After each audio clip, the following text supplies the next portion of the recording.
안녕하세요. 법무법인 바른정 김용현 변호사입니다. 오정환 변호사입니다. 지난 시간에는 저희들이 그 가상자산 전문이시기도 하고 온체인 데이터 분석 전문이신 오정환 변호사님을 모시고 하루 인베스트하고 델리오 사태 쭉 전개 과정을 알아봤습니다. 근데 쭉 저기 변호사님 말씀을 들어보니까 가장 핵심적인 내용은 온체인 데이터 분석을 어떻게 하느냐, 이게 가장 핵심인 것 같고, 우리나라에 과연 이거 할 수 있는 분이 계신지, 그 다음에 이 기술이 어느 정도까지 단계에 와 있는지를 알아보고, 그 다음에 향후 이 데이터 분석을 한다는 것이 결국에는 데이터 분석 이후에 피해자들을 어떻게 구제할 것이냐, 피해자들을 어떻게 구제받을 것이냐, 이것이 주 핵심인 것 같습니다. 그래서 오늘은 온체인 데이터 분석이 무엇인가 하고, 그 다음에 그 이후에 그 피해자들은 그러면 어떻게 피해를 받을 수 있는 것인지에 대해서 그 오정환 변호사님을 모시고 한번 이야기를 나눠보도록 하겠습니다. 변호사님, 네. 그동안 잘 지내셨어요?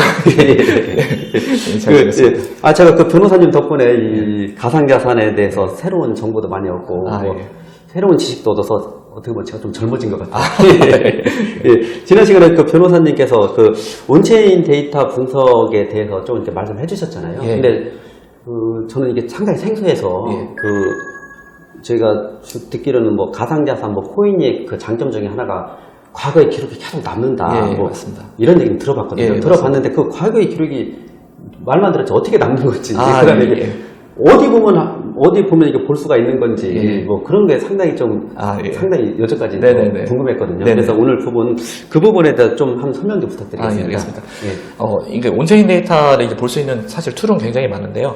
이제 그거 중에 이제 제가 사용하는 툴을 이제 사용해서 이제 보여드릴 텐데, 지금 하루에 지갑으로 이제 알려진 지갑이 이제 몇 개가 있어요. 이제 그 중에 하나를 이제 보여드리면서 설명을 드리겠습니다. 그러면은 이것은 저도 누구나 다 들어가서 볼 수 있는 거예요? 그럼요. 모두 다 들어가서 이제 그 하루 원래 주소, 그러니까 지갑의 주소만 알면은, 그러면 이제 이거를 입력하면 전부 다 모두 다 이제 보실 수가 있습니다. 한번 좀 설명해 주세요. 그래서 일단 말씀을 드리면 지금 하루의 지갑이라고 알려진 지갑 중에 이제 하나를 지금 보여드리고 있고, 그리고 지금 현재는 지금 비트코인 지금 19개가 지금 있다고 지금 나오고 있습니다.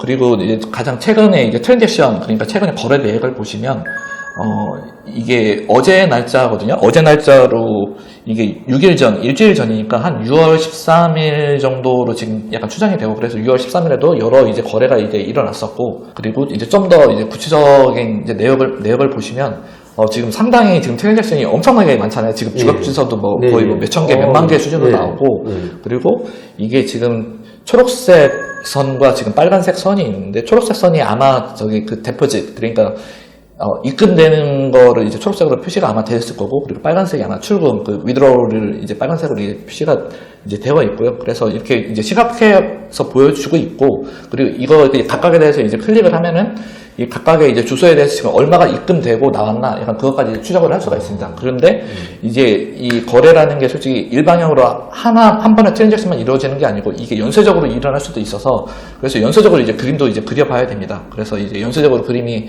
이제 간략하게 이제 그려본 그림만 지금 현재 있는데요. 한 두세 단계를 그러니까 지금 하루에서 출발을 해서 두세 단계를 거쳐서 지금 바이낸스까지 입금된 내역이 지금 여러 트랜잭션 중에 하나를 지금 보여드리고 있습니다. 그래서 이런 식으로 이제 온체인 데이터 분석을 이제 잘 열심히 이제 많은 노력을 들여서 하면은 이제 금액이 이제 1조에 가까운 금액을 모두 다 이제 구제할 수는 없어도 상당량의 이제 금액을 이제 좀 더 이제 보전 처분으로 이제 끌어들일 수 있지 않을까, 그렇게 판단하고 있습니다. 제가 봐도 좀 신기하긴 한데, 변호사님은 공대 나오셨나 봐요. 혼자 잘하시는데. 컴퓨터 나왔습니다. 제가 봐도 상당히 이게 복잡해 보이고 엄청나게 시간과 노력이 또 투자돼 보이는 것 같습니다. 그래서 일반적인 보통 사람 잘 접근하기 쉽지 않고, 변호사님 보면 상당히 이 부분이 보니까 상당한 경쟁력으로 보이는데. 감사합니다. 변호사님은 그러면 이쪽 업무를 좀 많이 해보셨는 모양이죠? 그러니까 이쪽, 지금 현재 제가 알기로는 이쪽 관련 회사에 근무하고 계신 것 같은데. 그래서 이쪽으로 이렇게 해서 잘하시고 아마, 제가 수소문해서 변호사님 찾기도 좀 어려웠습니다. 그래서 그러면 만약에 이렇게 데이터 분석을 해가지고 예. 자산을 이렇게 찾아내면 예. 그 다음에는 약간 좀 법률적인 문제인 것 같아요. 그래서 예. 이게 하루의 재산이라든지 델리오의 재산이라든지 이게 확정이 되면 예. 과연 그 다음에 그 재산을 예. 우리 그 현행법에 대해서 어떻게 보전 조치를 하면서 그 다음에 어떻게 집행 절차를 거치느냐, 예. 어떻게 보면 판결문을 통해서 집행 절차를 거치느냐, 이것은 이게 우리나라 현행법으로만 해결할 수밖에 없는 예. 문제인 것 같은데. 네, 맞습니다. 예. 그래서 저도 이거 기사를 보면서 쭉 느낀 것이 뭐 여러 가지 이렇게 주제가 있던데 이걸 어떻게 해결할 것이냐. 예. 그래서 뭐 민영상 아주 뭐 기본적인 문제이기도 네. 하고, 그다음에 결국에는 제가 보기에는 이것을 집단적인 해결 방법은 뭐 네. 회생이나 파산 뭐 네. 이런 문제로 해결하는 게 맞는 것 같더라고요. 아, 예. 예. 그래서 이제 민사적인 해결은 사실 그 소송을 제기한 그 당사자 이제 개별적인 구제밖에 가능하지 맞습니다. 않으니까. 예, 예. 그래서 이제 집단적으로 여기에 뭐 하루나 뭐 델리오는 사실 아직은 뭐 이렇게 파산 그런 기미는 안 보이고 뭐 정상 출근하고 있다고 하니까요. 예. 그런데 이제 뭐 하루 같은 경우에 만약에 지금 뭐 엊그저께 뭐 이제 전 지원에 대한 이제 고용 해지 통보도 있었고, 그래서 하루는 이제 좀 이제 뭐 파산이나 회생 이런 걸로 만약에 진행돼서 이제 집단적인 구제가 좀 많이 필요할 거라고 생각이 되는데, 이쪽 회생 파산 관련돼서는 저희 변호사님이 이제 전문가시니까 그렇죠. 이런 쪽으로는 좀 어떤 식으로 해서 이제 집단적인 구제가 가능할지 좀 약간 그것 좀 궁금합니다. 예. 그러니까 제가 보니까 이게 온체인 데이터 분석 같은 거 하려고 하더라도 이게 각종 비용이 많이 발생되는 일 같아요. 그러니까 개인적으로 해가지고는 그러니까 개인적으로 해가지고는 문제 해결 답이 안 나오는 사건 같고, 결국에는 회생이나 파산 절차를 거쳐야 될 텐데, 제가 보통 생각할 수 있는 게 회생 절차는 통상적인 회생 절차는 이게 존속형 회생이라고 하거든요. 그러니까 회생가 한 5년, 10년을 존속한다는 전제로 그 회생 계획안을 짜고 채권자들을 집회를 해서 그 권리 변경이라고 그래요. 그러니까 역시건대 100억을 줄 걸 30억만 줄 테니 채권자 결의를 거쳐서 30억만 받고서 뭐 저기 끝내자. 뭐 이런 게 이게 존속형 회생 계획 아니거든요. 그리고 회사를 존속을 전제로 해요. 근데 제가 아까 쭉 말씀을 들어보니까 이 가상 자산 운용 회사 같은 경우는 이런 뱅크런 사태가 터지면 더 이상 투자금이 유입이 안 되면 신규 매출이라고 하죠. 보통 신규 매출이 발생을 불가능할 것 같아요. 누가 이렇게 이런 회사에 누가 신규 투자를 하겠어요. 기존에 있는 투자자들 돈을 빼려고 이렇게 난리인데, 그러면 새로운 매출이 발생이 안 되니까 결국은 존속형으로 회생을 하는 건 불가능한 얘기예요. 그래서 굳이 뭐 회생 쪽에 방안을 만든다고 하면 청산형 회생이라는 게 있거든요. 그러니까 청산형 회생 계획은 결국에는 파산이랑 똑같은 얘기예요. 근데 파산은 뭐 아주 큰 차이는 회생 신청을 하고 청산형 회생 계획을 하려면 회생 개시 결정을 하거든요, 법원에서. 회생 개시 시점을 기초로 해서 회생 개시 시점을 기초로 법원에서 지명한 조사위원이 자산과 부채를 확정을 시켜요. 예. 근데 그 조사 기간이 그게 길지가 않아요. 잘해야 한두 달? 근데 한두 달 동안 그 법원에서 지정한 보통 회계사들이 많이 하거든요. 그 회계사들이 한두 달 동안 이 뭐 하루 인베스트, 뭐 델리오, 뭐 재무제표라든지 이 온체인 데이터 분석을 할지는 모르겠지만 할 수 없을 것 같아요. 할 수 없을 것 같은데, 그래서 그 온체인 데이터 분석 전문가들을 이렇게 같이 협업을 해가지고 뭐 재산과 부채를 정리를 하겠죠. 그 재산과 부채를 정리한 걸 토대로 해서 뭐 기존에 있는 뭐 공익채권 지급하고 뭐 우선권 있는 채권, 내 생각에는 이런 가상자산 같은 회생 담보권은 없을 것 같아요.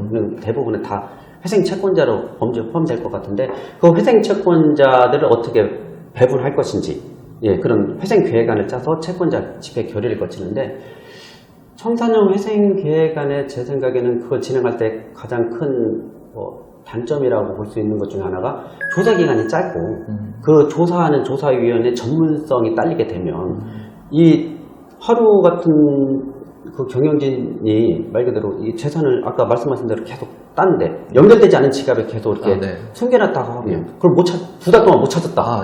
그런 끝인 거예요.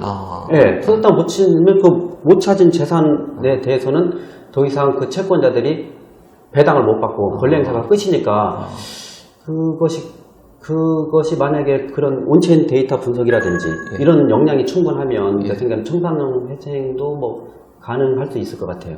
근데 파산 쪽도 한번 염두해 볼 수가 있어요. 지금 내 생각에는 파산의 요건은 갖춘 것 같아요. 아. 파산의 요건을 갖춰서 파산 선고가 나면 예. 파산 선고 시점을 기준으로 파산 관제인 또 자산 부채를 또 정리를 해요. 그래서 법원에 보고를 하거든요. 예.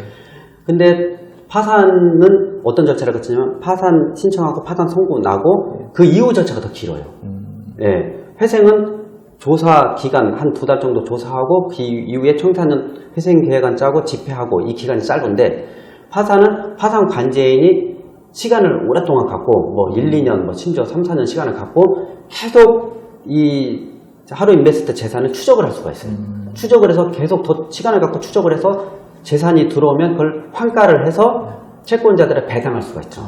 거기에 따른 파산 관제인의 또 성공 보수 이런 것도 있어요. 그러니까 파산 관제인 입장에서는 더 찾으려고 노력을 하겠죠. 그리고 만약에 이 하루 인베스트 이런 쪽에 파산 선고 시점에 네. 현금성 자산이 많이 있다 하면 그 자산을 토대로 이 온체인 데이터 분석 전문가들 있잖아요. 이런 전문가들한테 또 용역 계약을 해서 더 그 재산을 찾을 수 있는 그런 시간적 여유도 있고 그런 데이터를 고용할 수 있는 쪽도 있고 해서 약간 그런 장점이 있지만 그것도 어떻게 보면 파산 관제인의 역량이 많이 좌우가 되는 것 같아요. 역량 좌우되고 그분이 이쪽에 좀 전문 지식이 있으면 네. 아무래도 더 적극적으로 해서 더 재산을 환가를 해서 채권자들의 많은 배당을 줄 수 있는 그런 이점이 있겠죠.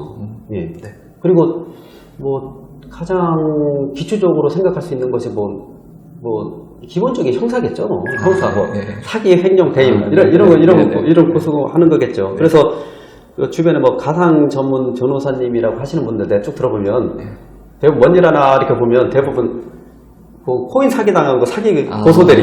네. 예, 그렇지 않으면 사기 고소 당한 사람 그 경영진 예. 피해 변호. 예. 뭐 그쪽 이런 쪽인 것 같더라고요. 그래서 그쪽 변호사님 상관이 같이 뭐 이게 온체인 데이터 분석을 하신다는 이런 말은 제가 생소하기도 하고 이런 분은 제가 좀 처음 본 것 같습니다. 네. 예.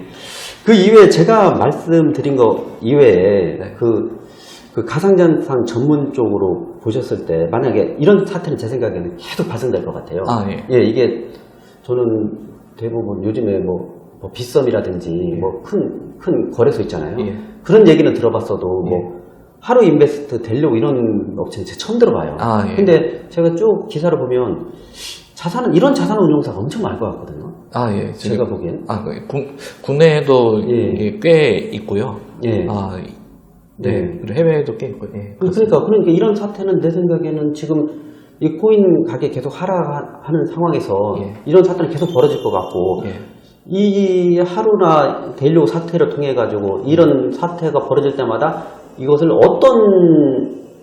어떤 방법을 통해서 구제를 받을 것이 있는지 예. 이번 기회에 새로운 약간 좀 포맷이라든지 이게 만들어지지 않을까 싶거든요. 예, 맞습니다. 그래서 이번 사태를 제가 좀 관심 있게 보는 것도 앞으로 향후에 이런 사태를 어떻게 해결할 건지 이게 중요할 것 같은데 변호사님 생각은 좀 어떠세요? 이게 어떤 식으로 계속 흘러갈 것 같아요? 이 코인 시장이라든지 이런 법률적인 문제가 지금 뭐 하락장이 지속되면은 변호사님 말씀대로 예.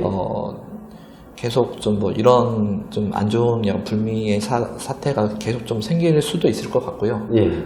근데 지금 이 델리오는 아마 뭐 지금 좀 잘 해보려고 하는 거가 많지만 근데 뭐 하루가 만약에 정말 이제 회생 파산 그쪽으로 가면은 그냥 금융당국에서도 이거에 대해서 뭐 신경을 많이 쓰겠다 약간 그런 뉘앙스 처음엔 하루에서 신경 안 쓰고 그러니까 규제범위 바뀌라는 식으로 약간 좀 얘기를 했었는데 지금 최근에는 피해자들도 굉장히 많고 그리고 피해 금액이 크니까 금융당국에서도 많이 좀 신경을 쓰려고 하는 것 같아요. 그래서 이번 사건을 계기로 해서 약간 뭐 규제 전반적으로 많이 좀 재검토가 되고 그리고 입법적으로도 많이 좀 보충이 많이 되지 않을까.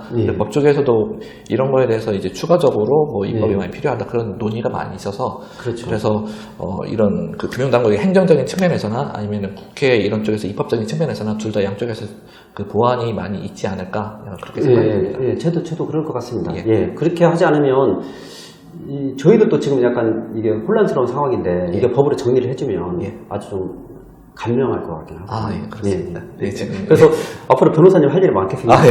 감사합니다.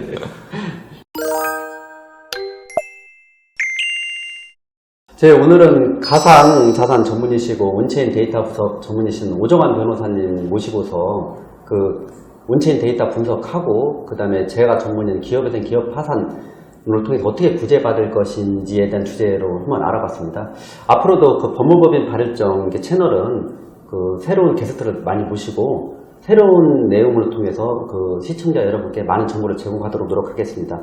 그 코인 문제로 인해서 좀 어려움을 겪으신 거라 뭐 궁금하신 분이 많은 분들은 법무법인 발을정에 문의해 주시면 언제나 성실히 답변 드리겠습니다. 지금까지 법무법인 발을정 김용현 변호사였습니다. 네, 오정환 변호사였습니다. 감사합니다. 감사합니다.